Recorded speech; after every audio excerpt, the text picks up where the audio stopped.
toutes et à tous, c'est Julie et on se retrouve aujourd'hui pour parler de la pleine lune en Vierge qui aura lieu le samedi 24 février. Alors si actuellement, depuis quelque temps, et en ce moment en particulier, vous vous sentez fatigué, même épuisé, si vous sentez qu'il y a des choses qui remontent à la surface, peut-être des problématiques anciennes ou bien des vécus anciens que vous croyez complètement guéris et oubliés depuis longtemps et qui bizarrement reviennent à la surface. Ça peut être aussi que vous sentiez qu'il y a des blessures et des douleurs de choses que vous pensiez guéries depuis longtemps, qui ne vous ont pas embêté depuis longtemps et qui reviennent à la surface et qui reviennent vous embêter actuellement. Eh bien, c'est un peu normal. Alors quand je dis que c'est normal, ça ne veut pas dire qu'il ne faut rien y faire. Évidemment, il faut s'en occuper, mais ça revient à la surface pour des raisons bien précises et les conjonctions actuelles font en sorte que ces choses-là puissent se produire. Alors, on a parlé précédemment du fait que le dernier cycle en cours de Vénus et de Mars était en train de se clôturer et que commençait à se profiler un nouveau cycle. Notamment, c'est un des points particuliers qu'on va aborder dans cette vidéo à nouveau. Donc, pour rappel, eh bien, on a eu le passage de Mars dans le signe du Verseau, puis conjoint exactement à Pluton, donc le 13 février, puis quelques jours plus tard, le 16, c'était le tour de Vénus de rentrer dans le Verseau, dans le signe du Verseau, puis d'être conjointe avec Pluton, et puis les deux planètes qui, pour mémoire, sont les deux planètes régentes des signes, des nœuds lunaires actuellement, eh bien, sont en train d'entrer en conjonction elles-mêmes, les 21 et 22 février, et pour cette pleine lune qui se profile pour 2 jours plus tard, eh bien, on aura encore cette conjonction, même si elle ne sera plus totalement exacte, elle sera, n'empêche, toujours d'actualité, et on aura donc cette triple conjonction entre Vénus-Mars, donc les maîtres des nœuds, c'est-à-dire les maîtres de l'axe évolutif collectif actuel, qui seront toujours conjoints, même si la conjonction sera en train encore de se détendre, elle sera toujours active, avec donc Pluton, le maître alchimiste, qui vient déterrer l'ancien, nous le remettre sous le nez pour qu'on le règle. Et c'est une des raisons pour lesquelles actuellement il peut y avoir toutes ces thématiques-là qui reviennent à l'ordre du jour en fait. C'est très étonnant de voir se profiler en ce moment des thématiques, des problématiques, des questionnements, des dynamiques peut-être relationnelles, ou bien de repenser à certains moments passés sur lesquels on avait pu travailler, qu'on croyait pouvoir être guéri, et qui pourtant reviennent à nouveau. Et donc ça, comme je le disais, c'est évidemment le fait de cette triple conjonction qui est encore active. On est encore en train de traverser ce moment où on est en pleine guérison. On va voir la deuxième raison majeure pour laquelle ça c'est en cours actuellement dans quelques instants. Mais voilà, focalisons-nous pour le moment sur cette triple conjonction. Rappelons-nous, donc Vénus, maîtresse du nœud sud, qui est en balance et donc où on a vraiment cette dynamique relationnelle fortement soulignée.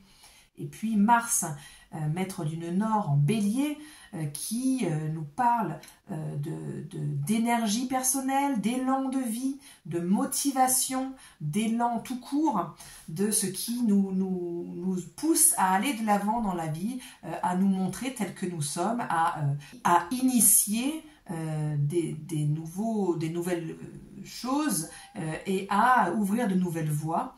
Eh bien, ces deux planètes sont donc sous l'énergie plutonienne actuellement, en plus d'être conjointes entre elles. Donc on a vraiment ce nouveau cycle qui est en cours de redémarrage, mais pour pouvoir amorcer ce nouveau cycle, eh bien, comme d'habitude avec Pluton, il faut d'abord venir assainir, purifier ce qui peut encore traîner et peut-être, comme je vous le disais, des choses qu'on croyait résolues, qui peuvent revenir à la surface et qui viennent se présenter à nous sous forme de situations, d'événements auxquels on peut être confronté, de personnes qui peuvent revenir.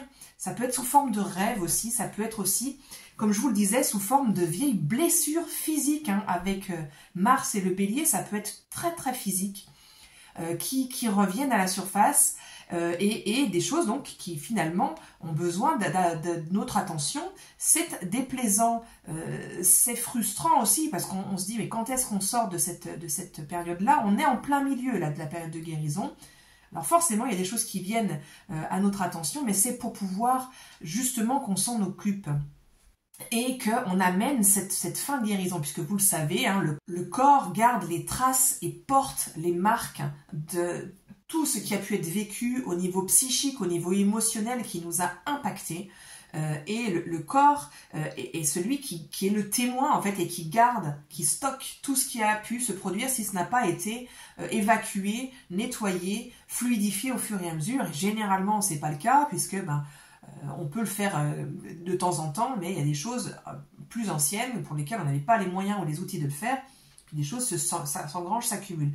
Et quand vient le moment de nettoyage, comme c'est le moment actuellement profond, puissant, eh bien ces choses-là peuvent revenir à la surface. Le corps dit ok, il y a ça qui n'est pas tout à fait terminé en fait. Il y a ça en tout cas qui est encore stocké et qui a besoin d'être évacué.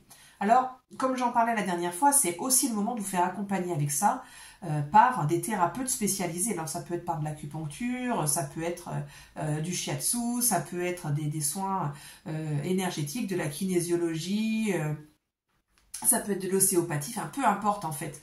Ou ça peut être des choses beaucoup plus classiques, hein, avec des séances de kiné ou des massages, enfin peu importe en fait. C'est vous qui savez ce qu'il y a besoin de faire, mais en tout cas, si on souffre physiquement ou émotionnellement ou psychiquement de quelque chose, c'est pas pour rien. Et ici, ce que ces énergies viennent souligner, c'est qu'il est crucial de s'occuper de ce qui fait mal. On n'en est plus à serrer les dents et à faire comme si de rien n'était. On n'en est plus là. L'énergie du moment, le mouvement collectif nous emmène vers autre chose. Est-ce que pour autant, il faut aller dans l'excès inverse où on arrête tout parce qu'on a un peu mal? Non. Mais par contre, on n'ignore pas et on fait ce qui est nécessaire et puis on continue d'avancer quand le moment est le bon, quoi. Et c'est vraiment important de s'occuper de ces choses-là parce que si on veut initier ce nouveau cycle qui se profile, eh bien on a besoin d'aller avec cette guérison et de l'apporter et de vraiment se donner tous les outils nécessaires pour pouvoir être dans cette dynamique d'initiative guérie. Et c'est ce que vient ici souligner, en plus de la triple conjonction dont on vient de parler, la conjonction qui est encore exacte et qui est active puissamment en cours du nœud nord en bélier et du centaure Chiron. Alors, on en a beaucoup parlé, le centaure Chiron est celui qui vient pointer du doigt la blessure, qui exprime la blessure et qui exprime aussi la guérison de cette blessure. Puisqu'il est conjoint au nœud nord actuellement en bélier, on va parler de dynamique, donc de vie, d'élan de vie, de motivation. Qu'est-ce qui me motive? Qu'est-ce que j'ai envie de faire? Qu'est-ce qui me donne envie de me lever le matin? Vers où j'ai envie de diriger ma vie? Dans quelle direction? Et en fait, ici, on peut se sentir complètement bloqué, ou alors il y a des obstacles et on n'arrive pas à avancer, ou alors on est incapable de trouver cet élan-là, on ne sait pas du tout le trouver. Et c'est cette guérison qui est en train de s'opérer. Ça peut être aussi des choses d'ordre de la sexualité et des questions qui vont toucher au genre. Donc là, je pense plutôt à Uranus et au Verseau. Alors Uranus n'est pas vraiment aspecté pendant cette pleine lune, mais il est quand même très puissant parce que tout ce qui est en train de se tramer en termes d'évolution, d'alchimie avec la triple conjonction Pluton-Vénus-Mars se passe en Verseau, qui est le signe régi par Uranus. Donc on a vraiment cette idée-là d'équité, quelque chose qui dépasse les anciennes conventions, et puisqu'on est quand même avec cette histoire de Vénus-Mars qui sont conjoints avec Pluton, il est possible que ces questions sur le genre, ces questions aussi sur l'orientation sexuelle peut-être pour certaines personnes, avec ce nœud nord donc conjoint à Chiron en bélier, eh bien la question de la sexualité blessée, biaisée, traumatique peut tout à fait revenir à la surface Et on peut avoir ces questions-là qui reviennent de manière très pressante et certainement très douloureuse aussi pour certains d'entre nous et certaines d'entre nous. Donc, et qui ont besoin de pouvoir être apaisés, guéris pour pouvoir initier ce nouveau cycle qui est en marge, qui est en train de se profiler. Les nouvelles opportunités dont on a parlé longuement qui risquent de se profiler à partir, disons, de la fin février avec ce nouveau cycle de Vénus-Mars notamment, eh bien, nécessitent notre attention sur ces questions-là, ces douleurs-là, ces blessures-là, ces choses qui ne sont pas tout à fait réglées. Et on peut avoir, encore une fois, ces questions de prise de pouvoir, ces questions aussi de comment je suis, comment je prends ma place de manière guérie et non plus de manière qui ignore l'autre. On est toujours dans cette polarité bélier-balance. Et évidemment, la conjonction, la principale conjonction est celle de Chiron sur le nœud nord. Et donc, l'accentuation principale, la loupe est mise sur comment moi j'initie, comment je vais créer de nouvelles pistes, de nouvelles voies, ouvrir de nouvelles voies. Comment je vais être au monde, comment je vais m'affirmer, comment je vais nourrir ce qui me donne envie, le goût de la vie, le goût d'avancer, me motive, ce que j'aime, qui je suis, comment je me définis. Bien sûr qu'il y a cette accentuation-là, particulièrement en ce moment, mais on est quand même avec cet équilibre bélier-balance, et Chiron s'il est complètement conjoint au nœud nord, il ne faut pas oublier qu'il est pleinement opposé, exactement opposé au nœud sud. Et que donc, on ne peut pas non plus oublier l'autre.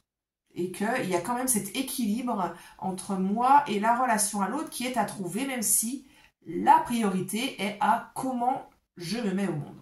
Alors vous l'aurez compris, toutes ces questions qui sont des questions extrêmement profondes expliquent ce sentiment d'épuisement que l'on peut ressentir actuellement, cette lassitude, cette fatigue, et peut-être parfois aussi cette espèce de doute et peut-être de désespoir, mais est-ce qu'on va en sortir finalement? Alors on est un peu en plein milieu de la tempête, là on est vraiment en train on a plongé, on est vraiment au cœur de ce qui est problématique, de ce qui est empêchant, de ce qui a pu poser problème et a pu être soit oublié, soit sur lequel on a posé un voile, ou soit qui n'est pas tout à fait ou partiellement guéri.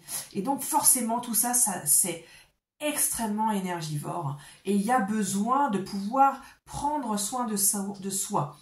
Et si vous vous souvenez, en début janvier, je vous avais dit qu'on avait vraiment ce besoin que nous mettait en avant Jupiter en Taureau, de se recentrer, de trouver des choses qui nous ancrent, qui nous font du bien, qui nous ramènent à quelque chose de stable, de tangible et d'enracinant en fait, pour pouvoir faire face à tous ces coups de vent, à ces tempêtes qui risquaient de nous affecter. Et bien là, on est vraiment sur un rappel de oui, c'est le moment de faire attention à ça. Notamment du fait que cette conjonction Vénus-Mars pour la pleine lune est en carré à Jupiter. Donc il y a ce changement, il y a cette espèce de transmutation de fond qui nous retourne complètement. En fait, l'image ici, c'est un peu comme si on était dans la machine à laver en mode essorage, quoi. Et donc, c'est puissant, ça chamboule, c'est épuisant. Mais en carré, on a aussi ce Jupiter qui nous rappelle qu'on a vraiment besoin de garder à l'esprit notre ancrage, notre axe, et ce qui est nourrissant et qui est bénéfique pour nous. Pour justement pouvoir garder de l'énergie pour tout ce qu'il y a à faire comme nettoyage, comme guérison surtout.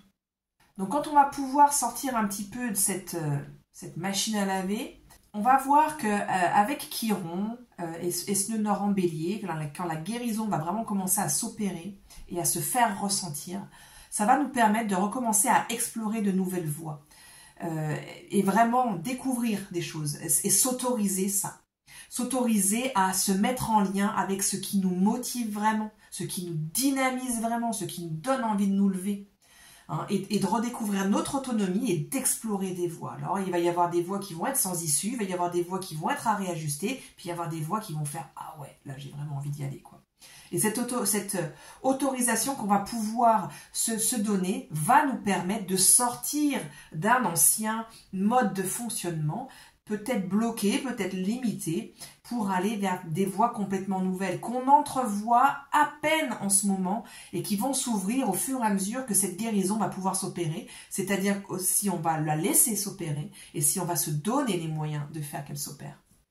Comme je vous le disais, il y a vraiment un équilibre à trouver entre le nœud nord et le nœud sud et je pense qu'il va y avoir un point de vigilance à avoir autour de cette pleine lune avec ces énergies de guérison en bélier et puis cette grosse dynamique verso fortement accentuée en ce moment parce qu'il y a un accent qui est mis sur son propre chemin, son unicité entre le bélier et le verseau et il faut faire attention à ce que ça ne se fasse pas au détriment de la relation à l'autre. Il peut y avoir comme ça un déséquilibre avec ces deux énergies-là, qui peuvent se nourrir l'une l'autre, on est des énergies air et feu, donc ils peuvent s'alimenter l'une l'autre, ou suivre son propre désir, affirmer son unicité, peut devenir la priorité absolue. Et donc, il y a une espèce de vigilance à avoir parce que dans ces dynamiques-là, il peut y avoir le déséquilibre de l'extrême de « oui, mais ça je ne l'ai pas eu, donc du coup, je pense à moi et je pense que à moi. » il faut que il faut que j'affirme mon unicité et tant pis pour les autres. Et en fait, on sait bien que ça, c'est un point de vue qui est un peu extrémiste et qui ne prend pas soin de la relation. On ne peut pas être sans arrêt en demande de l'autre pour qu'il s'adapte à nous. C'est pas possible. Écouter ses besoins, aller vers son unicité, aller vers son besoin d'affirmation, oui.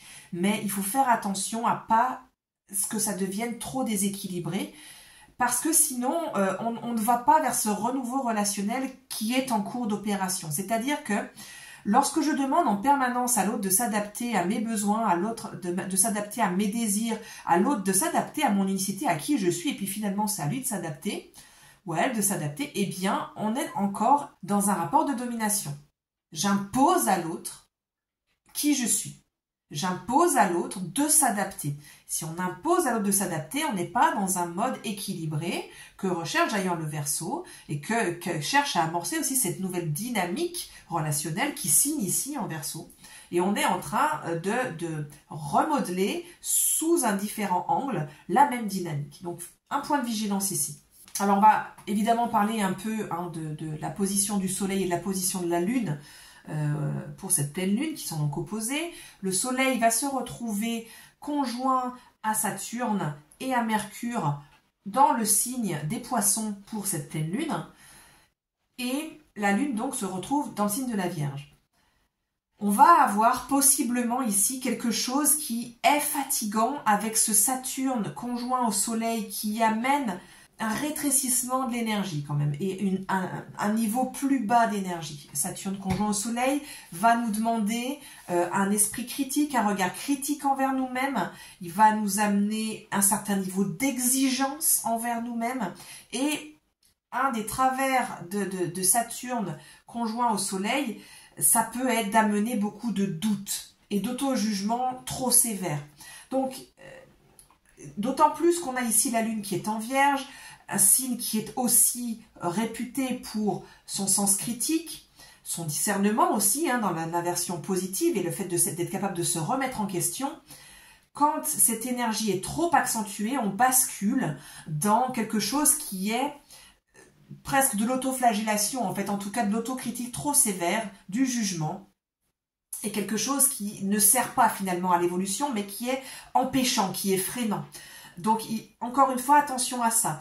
Saturne, ici, va nous apporter un temps d'introspection, ce qui peut être le bienvenu avec tout ce qui est en train de se tramer en termes de mouvement, en termes de changement intérieur et de dynamique ici.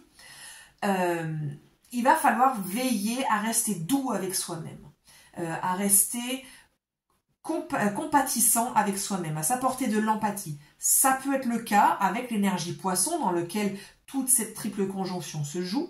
Saturne ici apporte de la structure, apporte de l'engagement, apporte du sérieux, et donc notre rapport non seulement en Poisson à notre spiritualité peut être renforcé, peut trouver une nouvelle structure, un nouveau moyen d'expression, quelque chose qui soit plus solide, plus stable et qui puisse se construire sur la durée.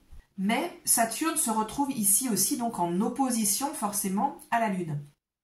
Et en opposition à la Lune, qui se trouve par ailleurs en Vierge, donc on a déjà, comme je vous disais, cette idée de sens critique, de remise en question de soi, de discernement également, de lucidité. Mais on va avoir avec cette Lune en Vierge une amplification de la sensibilité. Et notamment de la sensibilité aux objectifs qu'on avait pu se poser et à tout ce qui reste à faire, tout ce qui n'est pas encore accompli. Ce qu'on ne trouve pas encore assez satisfaisant et qu'on a besoin de modifier. Alors ça peut être tout à fait sain si on y met le degré de lucidité, de discernement et de questionnement, on va dire, équilibré. Il ne faut pas que ça devienne, encore une fois, quelque chose d'empêchant. Un autre aspect sur lequel j'ai envie de revenir, puisque on parlait des douleurs qui peuvent revenir, des questions de santé qui peuvent revenir avec ce chiron nœud nord en bélier, la Vierge est aussi associée aux questions de santé. Opposée à Saturne, la Lune en Vierge va pouvoir certainement nous faire prendre conscience de problématiques de santé qui peuvent être anodines ou plus questionnantes, qu'on ne peut plus ignorer. Un petit passage de chat. Et il va falloir ici se prendre en main. C'est ce que Saturne va nous permettre et la Vierge va nous permettre. C'est-à-dire ok, là, il y a une question de santé, ça peut être tout simplement une question alimentaire, une question de rythme, une question d'exercice. Ça peut être peut-être des questions ou des douleurs qu'on peut ressentir qui posent question plus profondément. Et là, encore une fois, comme je vous disais plus tôt dans la vidéo, il n'est plus l'heure de les ignorer. Là, il est temps de faire le nécessaire. Ça ne veut pas dire qu'il faut s'alarmer, ça veut dire simplement qu'il faut poser des actes concrets, agir avec discernement, avec un esprit lucide et ne pas laisser les émotions s'échauffer. Mais cet axe va nous le permettre pour simplement faire les démarches nécessaires, faire les examens nécessaires, aller voir les interlocuteurs, les interlocutrices nécessaires pour pouvoir mettre les choses au clair et ensuite mettre en place des stratégies, ce que permettent bien et la Vierge et Saturne opposés ici à la Lune, pour aller de l'avant et mettre en place ce qu'il faut, apporter les guérisons, les ajustements nécessaires. Alors, on parle ici de santé, mais on parle aussi de guérison au sens plus large, et puisque on a vraiment la question de service qui est là avec le signe de la Vierge, et qu'on a aussi cette question de guérison apportée par Chiron conjoint au nord en bélier, on a vraiment quelque chose qui vient nous dire, si on apporte les guérisons nécessaires dans toutes les sphères, dans les domaines nécessaires, tout ce qui peut revenir pour chacun d'entre nous sur l'avant de la scène actuellement, eh bien ça va nous permettre de ressortir de la guérie, en lien avec notre enthousiasme, avec notre joie de vivre, notre élan, avec la motivation, la direction qu'on a envie de donner pour être au service du collectif. Être au service de quelque chose de plus grand aussi avec le Soleil et Saturne en Poisson, qui va servir l'humanité, qui va servir le collectif. Voilà, donc on est encore une fois dans une période qui est remuante. Hein. Le printemps va être chargé, le printemps va apporter beaucoup de changements. Tenez bon, revenez à votre axe, revenez à votre quotidien, aux choses qui vous nourrissent, qui vous font du bien et qui alimentent suffisamment une base d'énergie pour pouvoir traverser ça de manière la plus sereine et efficace possible. Entourez-vous, allez chercher les interlocuteurs, les interlocutrices nécessaires, bénéfiques, professionnels pour vous, qui vont pouvoir vous aider à traverser cette période, à réaxer la direction, à vous permettre de renouer avec ce qui est bon pour vous et ce qui vous entraîne vers un nouveau chemin et vous apporter toute l'aide nécessaire dans les guérisons qui sont en train de s'opérer. Je vous souhaite de bien prendre soin de vous. Je vous souhaite aussi de la douceur, envers vous-même et d'apporter tous les moyens possibles à ce que ce passage se fasse avec le plus de douceur, de compassion possible. Je vous souhaite le meilleur et je vous dis à bientôt pour une nouvelle vidéo.